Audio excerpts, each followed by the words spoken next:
Now, nothing is certain in life, and especially not in the life of politicians, it would seem. When this election was called, many commentators were confidently predicting the Conservatives would increase their majority and stamp all over Labour.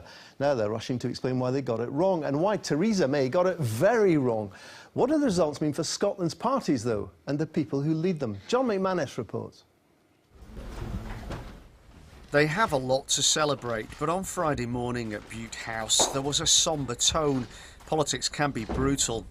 Good afternoon, everybody. The First Minister was happy about the SNP sending the most Scottish MPs to Westminster, but also reflecting on the dispatch of some big beasts. I want to pay tribute to Angus Robertson, a politician and parliamentarian of immense stature.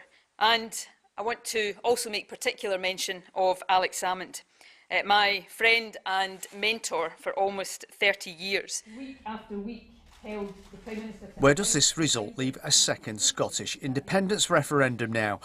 Watch this space, said Miss Sturgeon.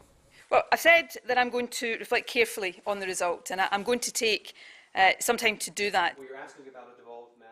Would it be wise to row back a little from the independence line and listen to a different message from voters?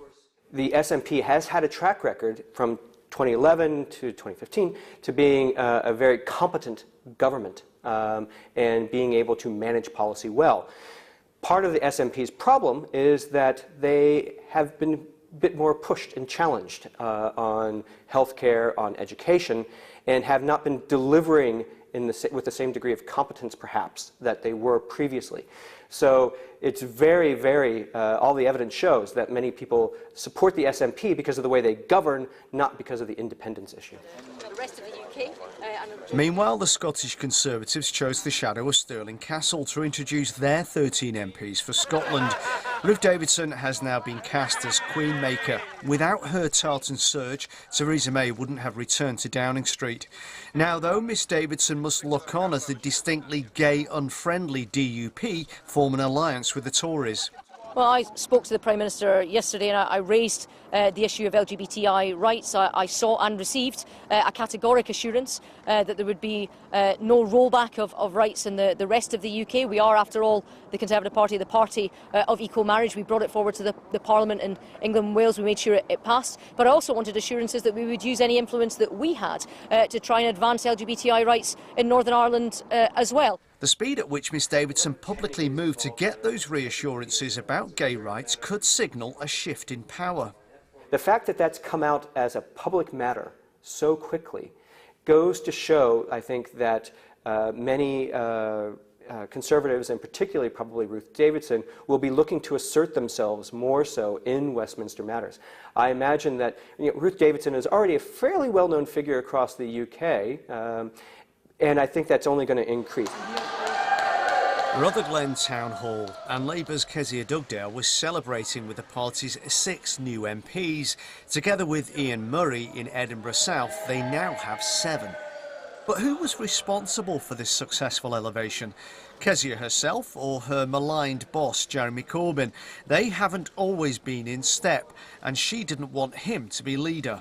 I've done nothing but be behind Jeremy Corbyn throughout this whole campaign, just as he has supported me here in Scotland, and the success of our results here is that combined message of being a pro-union party, talking up the benefits of the United Kingdom, but also showing how we can do things differently from today, how to reject austerity and build a better future for the many.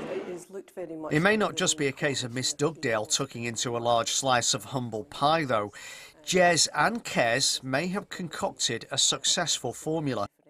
Between the two of them, they made a sort of perfect pairing. I mean, even on the question of a second indie ref, the confusion benefited them, because while she was saying in Scotland, no, we're not going to have another, he was saying in London and sometimes in Scotland, the door is open, I'm open to discussion. So between the two of them, the message got over to Labour supporters who were perhaps yes supporters, who were looking for that final nudge to say it's okay to come home, it's okay to vote Labour again, and they've succeeded. Congratulations, Christine. Fantastic result. Really great. The Scottish Liberal Democrats have jumped from 1 MP to 4. They want a second referendum on any Brexit deal, and they say voters responded to their positive agenda. But under Charles Kennedy, they had dozens more MPs across the UK. So how much difference can they really make?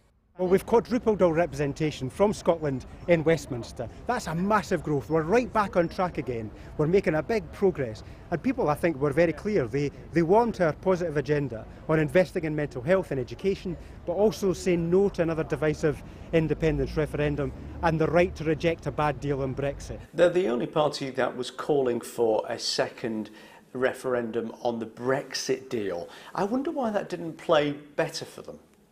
I don't think it played better because I think most parties, have said, this is a done deal, let's make the most of it.